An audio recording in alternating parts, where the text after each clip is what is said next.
What's up, buddies? Welcome in to the Playmakers Blueprint. It's the podcast where we get to focus on crafting champions and shaping leaders. I'm your girl, Bria Goss, and I'm so excited to kick things off with one of my very, very favorites. Okay.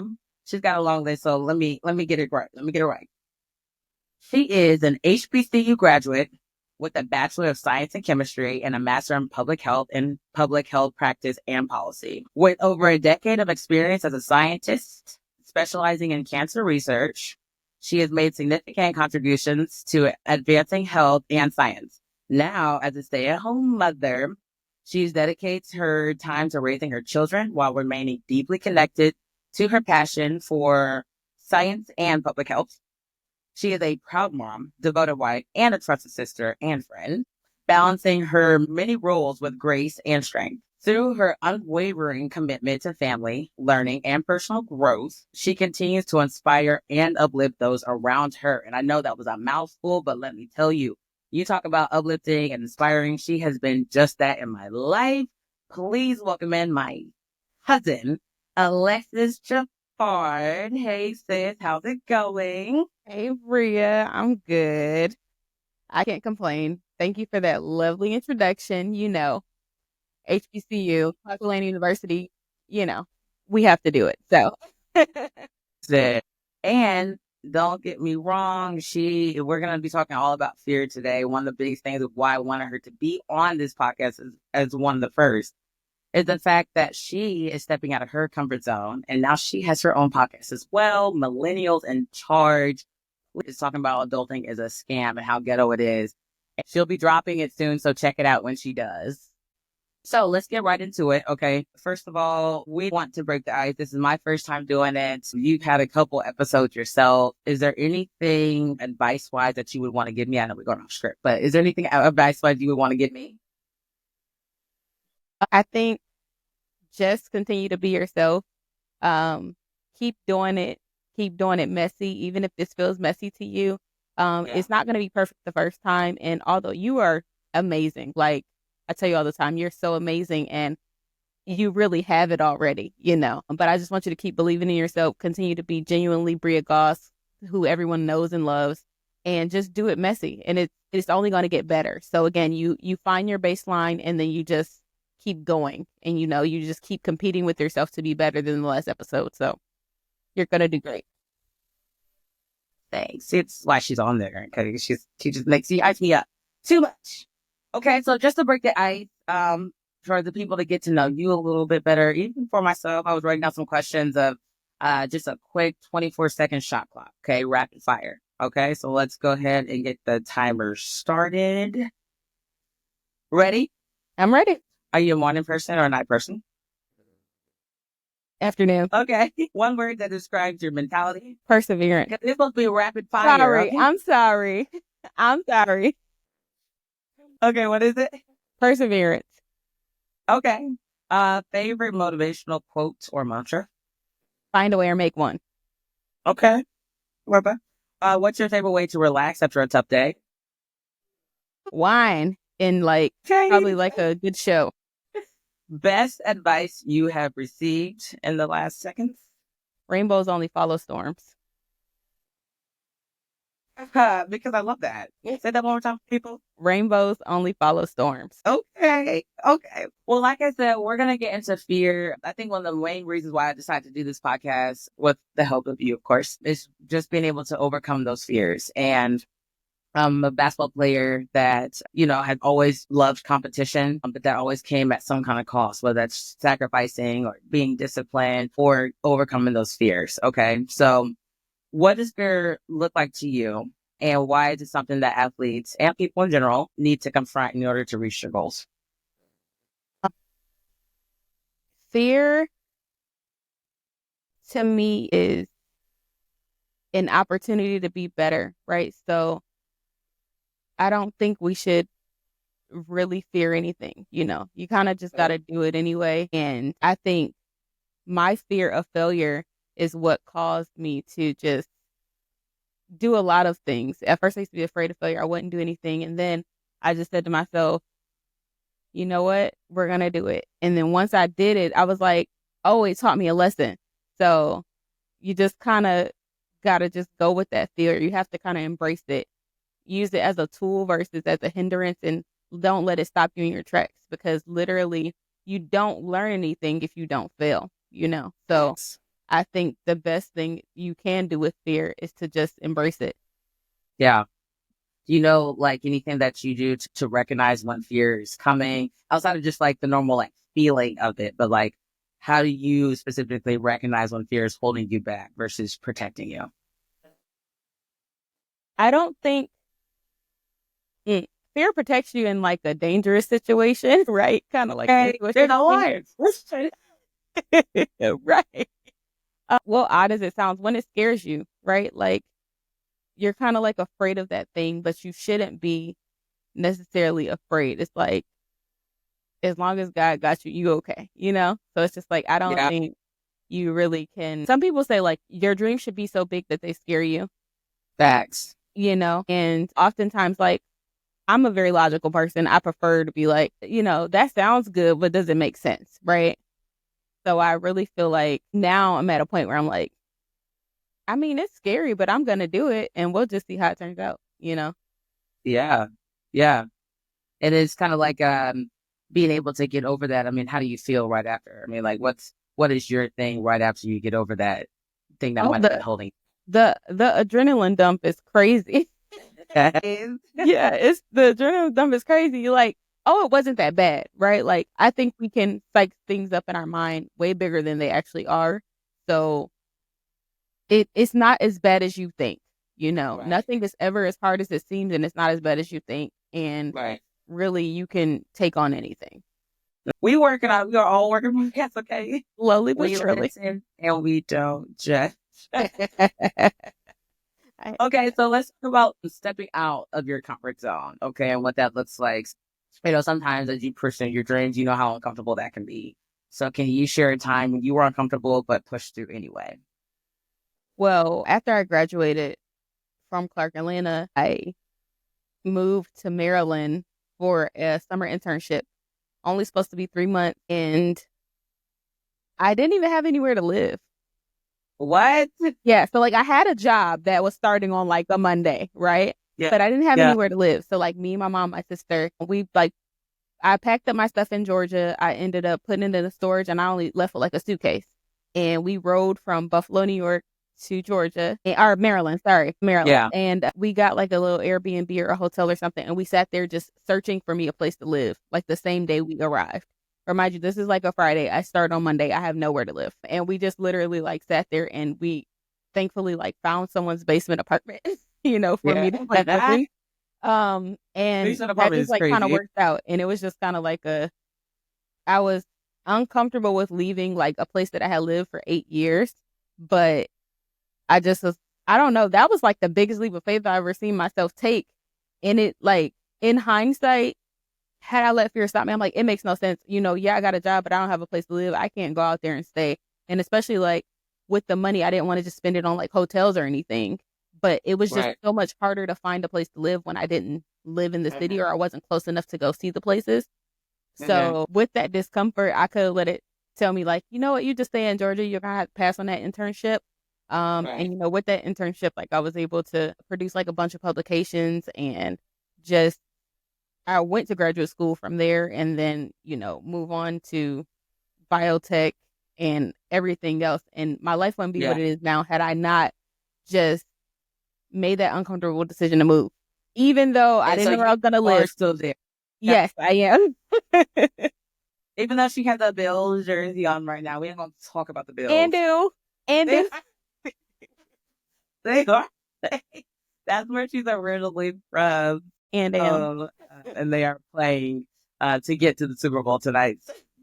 We're gonna let that slide. But you are currently still in Maryland. I am. I am. I And wouldn't have met my husband had I not, just done that uncomfortable thing and moved. Like yeah, I didn't yeah, know how it was gonna turn out. But I left. yeah. Her husband, Wesley, is actually my blood cousin. So you guys have been married for 4 years, almost 5. and I love you, Wes, but I just love Alexis more, okay? And do.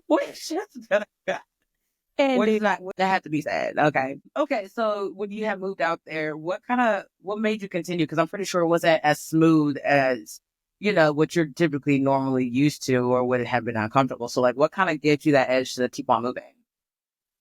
Honestly, God kept working it out, like, Mhm. I always pray, about situations that maybe I'm afraid of, but, worry and prayer don't go together. So I really Yeah, worry about the things I can control and I give the rest to God. You know what I mean? So it's like, I'm not about to sit here and just be like, that's a word. all I That's a can word. do is just like, no, Yeah. realize when it's Yeah. above you. You got to realize which Right. part is above That, you. But faith without work is dead. So it's like you have to realize what part is your work and which part is the Lord's work. that's a You know. fact. I So mean, why do we correlate discomfort and fear, or just something out of the box to fear, something that we might not normally do, or something that kind of comes like, why is discomfort just that weird sign of growth, really? Yeah. I think because change is scary, right? So like anytime you change, we're creatures of habit. Anytime you change, your normal day to day, I get up at 8 or 5 or whatever time you get up, and then I have lunch or I go to work and I do this, I do that, hit the gym after work and whatever you do. Anytime you go out of that routine, it kind of throws you off, especially I think at our age, like we're in that new adult era. So it's like I like my routine, like if you want to go out with me, we need to schedule. Like I think we're at the point where we're scheduling things like, hey, put this on your calendar. We're gonna do this on this day. It can't Facts. just be a spur of the moment thing. So I think change is scary for all of us and it's hard to accept. But Yeah. I think, that's when you're growing. It's like things have to change to grow. Seeds won't become flowers if they don't change. That's a fact. Yeah. It's like caterpillars to butterflies. Like it's just, we are so conditioned to think that change is bad and change is inevitable. So we might as well, get with the program. And I know, just from an athlete standpoint, I think fear runs in a way on the court. Well, maybe not so much on the court when the lights are on. There are some situations, when it comes down to, last second shots and having to get a big stop on defense and things. So like fear comes, but like, you do the work when the lights are off and nobody else is in the gym, so that in shooting 500 times a day and getting up early at 5 o'clock in the morning to go work out hard, and, pushing teammates and things like, that's where the real work is done, so that when the lights are on, you can go out there and perform like you know how to perform. Game day, really the day before, but game day, like I'm nervous.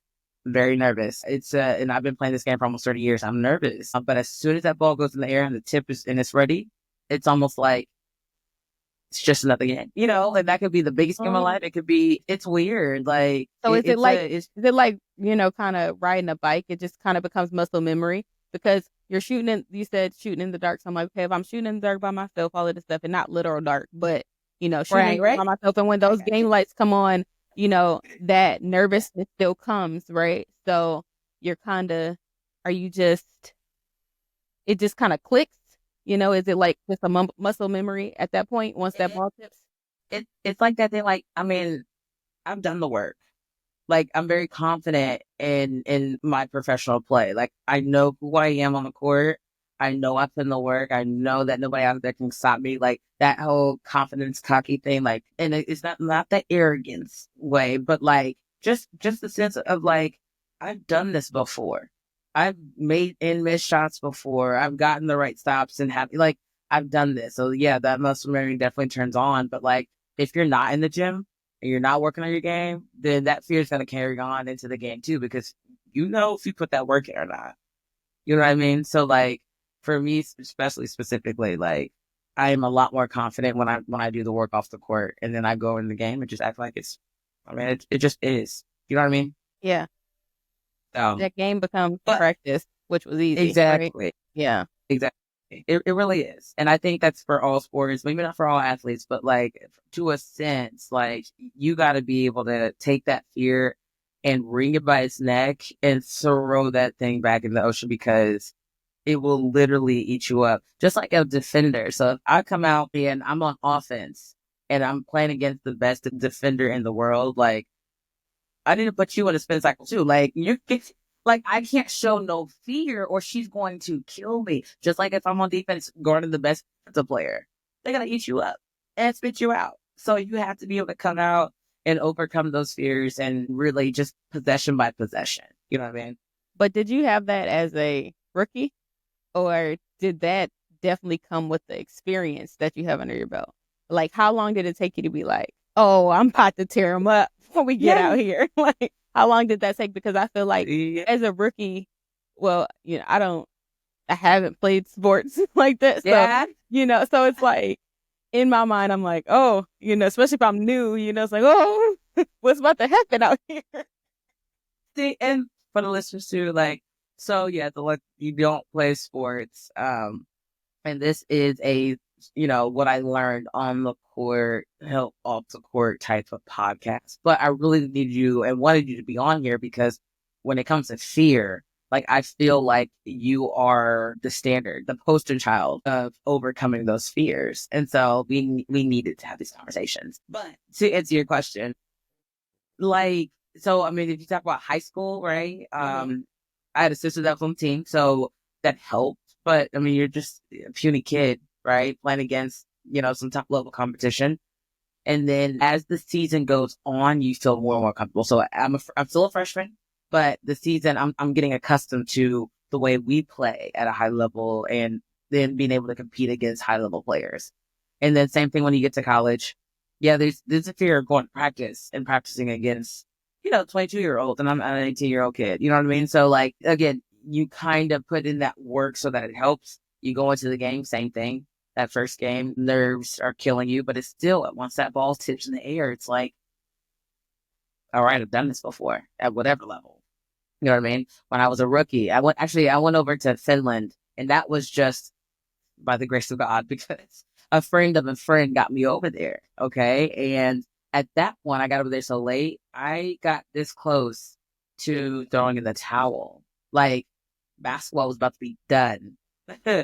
That's how late I was getting ready to go up there. And at that point, when I finally got picked up, I was like, all right, I'm at ground zero. Like, it's only up from here. Like, I'm going to either go out there, I'm going to kill and come back for another year, or I'm going to go out there, be sad, get kicked off the team, and be more sad when I get home. So, like, you have to be ready to go. You know what I mean? Yeah. You don't have that much time to adjust. And if you do, then you're just either with the coach that's really patient with you, or the game ready to replace you. They just haven't found the players.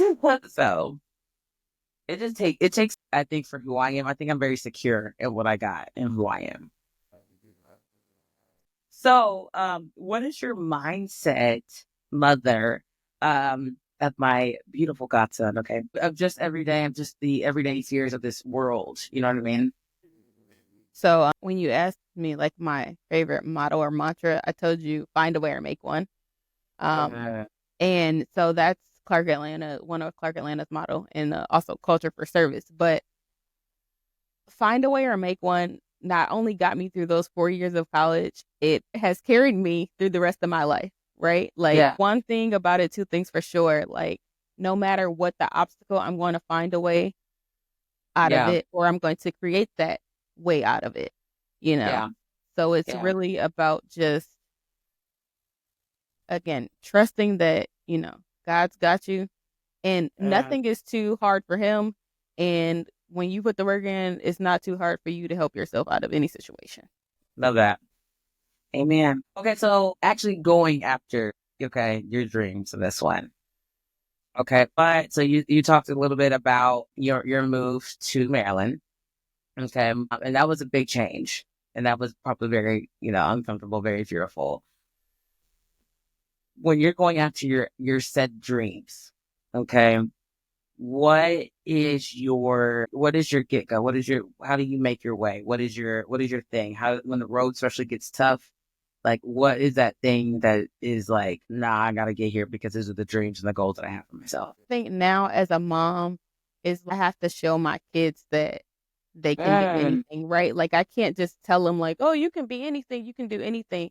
And then I never did the things that I wanted to do. Right. So I think like that is a big battery in my back to be like, no, like, I still think I want to go to like graduate school again and maybe get a doctorate degree. And I'm like, I'm still going to try to pursue that, because I can't tell my kids they can do anything and I Yeah. won't try anything. And even with like you and I have had the conversations about podcasting, it's like, oh, it's so hard. And, it's just like, Yeah. is there a space for my voice and, all of these things? And it's like, you know what? I am still going to do it no matter who listens because I have to tell my kids, like, I tried everything. I tried everything at least once, and if it doesn't work, it doesn't work, but I'm going to try, I you know. love that. I love that. And I mean, especially, I mean, what's the worst that could happen in that outcome besides like you not trying? I mean, You what can people, what only, people I don't. mean, to take a page out of your book, if you try, you can only fail forward. You know Hey, what I mean? man, you Like better. I don't feel like you're gonna fall back. You're only gonna fail forward. At the minimum, you're gonna learn something from what you failed. At a minimum, you're gonna learn something. A Yeah, bonus is, you got good at something, you know. So it's just like you can only fail forward. So it's no harm in taking the chance, but there is definitely harm in not taking, because that's then a, you have that what if. What if I should have, I could have, I would have.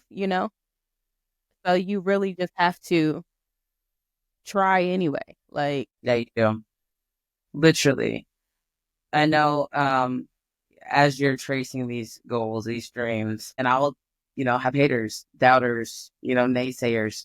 Do you kind of similar? Do you have those similar experiences? And if you do, like, how important is it to surround yourself with the support system that you have?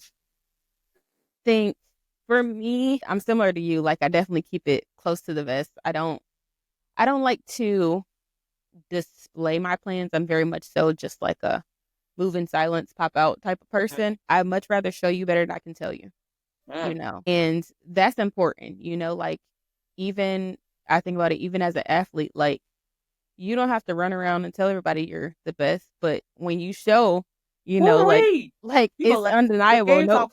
it's like you might not think I'm the best player because this person is popular, right? But when I get on that court and I show you the dog, then it's fine, right? Like you can't deny me after that. Yeah.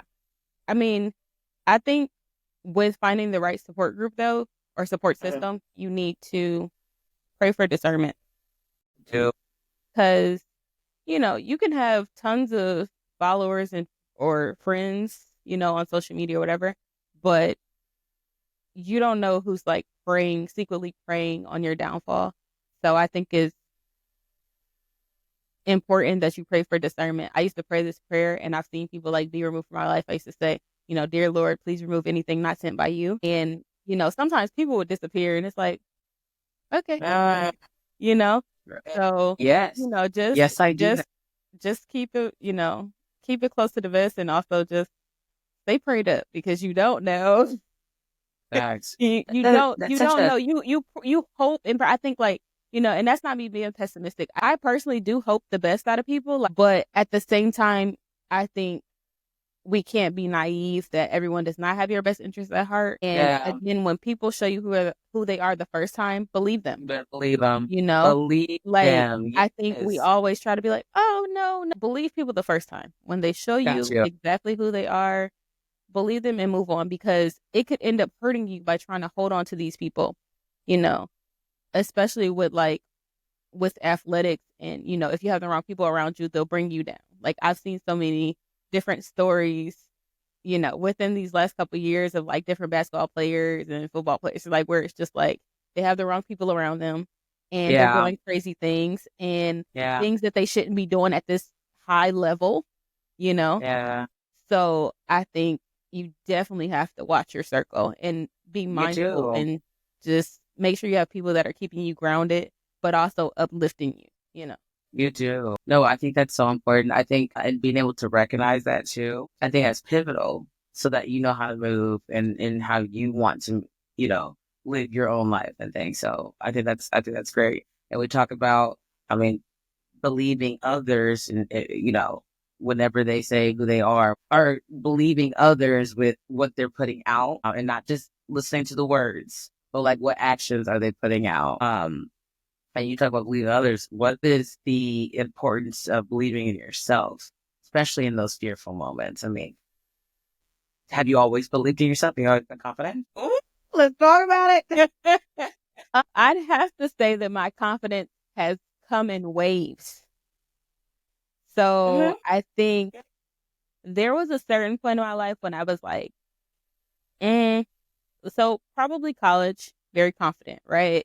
Yeah. So those are like your late teens, early 20s, right? Super confident. And then I remember when you talk about like support systems and even just relationships, whether friendships or, intimate relationships, it's just like I watch myself become small. Yeah. Past relationships, not being authentically me, and my confidence kind of went down. And then once I like kind of released those relationships, I found myself like fighting to get back to me, to get back to that confidence. And then I finally did. And that was probably like mid-piece, Yeah. And then it was, you couldn't tell me nothing, couldn't tell me nothing. And then, again, we had another valley low when I had my son, because it was like, whoa, this is different. Like, I'm great at everything I do. This is hard to not be exceptional from the beginning, right? Because it was something I didn't know how to do. And it's just one of the reasons why I decided to podcast. I think like realizing how hard being a mom was and nobody told me about it was like crazy to me. I'm like, why don't we talk about this? And I know it's like the biggest thing is about, you don't want to deter people from having children and stuff like that. But I feel like the real is important for some people, especially for me, because I just have an analytical mind. If you tell me what the steps are to a process, I'd be like, okay, I can kind of wrap my mind around the possibilities of it. Right. But when you don't, I struggle, and now, my son is 2.5.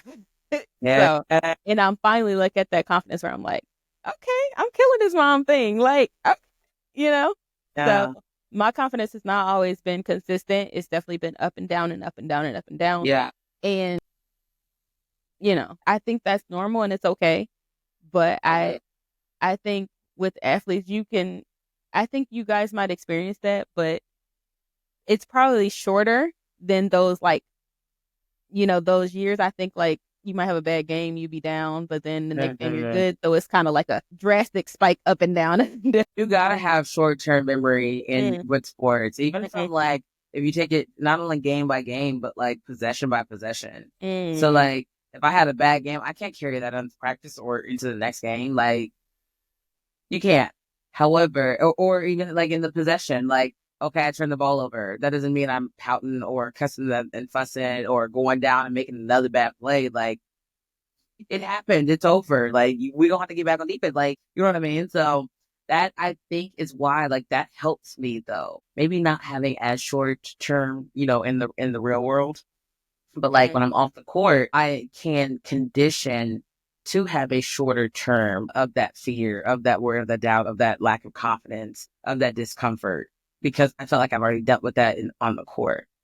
For instance, I mean, I got fired from the fever, and I took about 24 hours, a good 24 hours while I was sulking in it. I was like, I'm gonna feel all this, and I didn't leave the room. And I was just, it was ugly.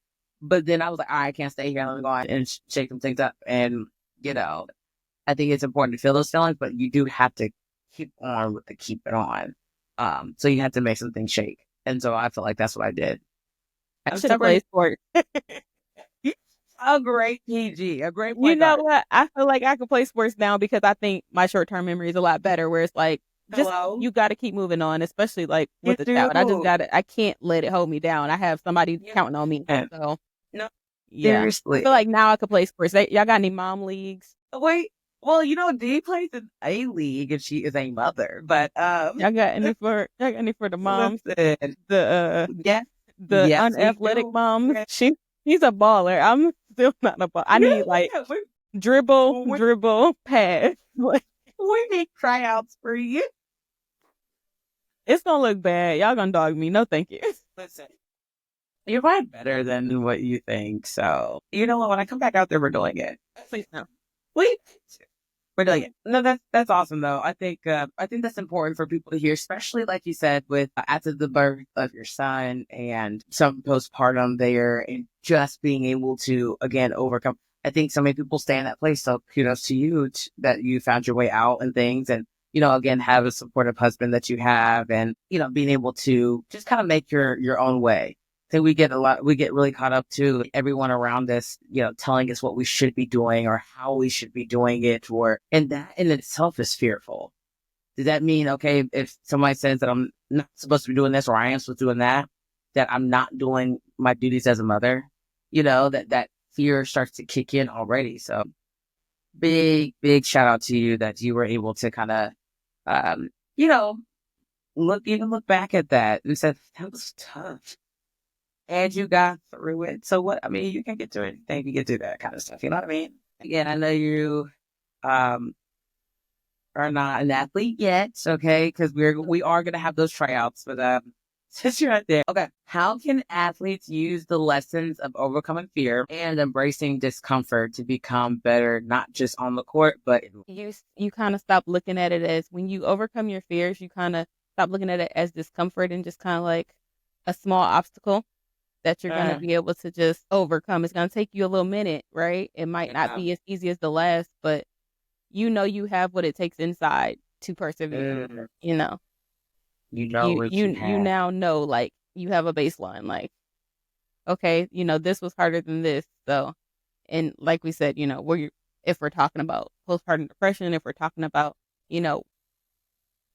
moving across the country, knowing no one, like you can do anything. You just don't let that fear hold you back, because you'll talk yourself out of rooms that God meant for you to walk into by fearing, So, Yes. and I always say, like, anytime you start something new, give it 3 months and then see how you feel after 3 months. Because sometimes, whether it's a new job or a new friendship, relationship, anything, it's like you might, maybe you, and I won't say hate, but maybe you dislike it, right? Maybe it's uncomfortable. You don't know how to navigate, this kind of workspace with these type of coworkers, all these things. You have to give yourself grace with that and just give yourself 3 months and try it out. And in that 3 months, if you still dislike it, then maybe you need to reevaluate. But most of the time, like, you'll get into a groove and you'll find your lane with it, and then you can just move on with it, know? So that discomfort won't last always. I mean, I had a baby. That was uncomfortable. It don't last always. So, discomfort brings beautiful things, at the end of the day. Like, it can bring forth beautiful things, even though it might hurt like hell. Yeah. First, and, you might cry. And again, I think what you said, you got to pick yourself up and keep going, because it can bring very much so beautiful things. And you don't get diamonds without pressure, right? So, hello. Shout out to the diamonds. Okay, Julie, are you saying? Okay. They listening. They listening. Oh, that's awesome. Thank you so much, Alexis. Again, I could not have picked a better person to kick this thing off. I look up to you, and you're only a couple months older than me. But just very, very admirable of not only who you are, but how you carry yourself and what you're trying to provide for you and your family. So thank you so much for taking the time to educate us and letting us know like who you are and how you overcome fear and being able to step out of your comfort zone and just following your dreams, even though they can be scary and a little bit uncomfortable. Is there anything that you would like to tell the listeners just about life, fear, giving yourself grace, or anything that kind of just sticks out to you that you want to get off your chest? I think just never let fear stop you.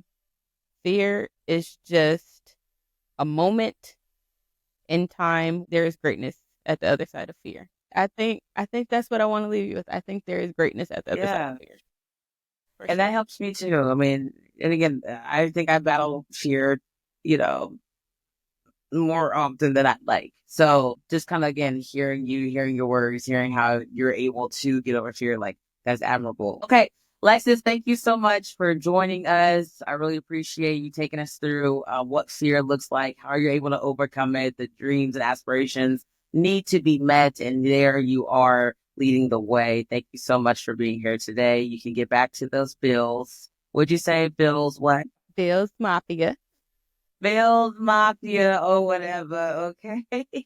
But thank you so much for tuning in to the Playmakers Blueprint. Thank you for tuning in to the Playmakers Blueprint. You can catch me every Monday at 6 p.m. Don't forget to subscribe, rate, and review the podcast. Catch you next week.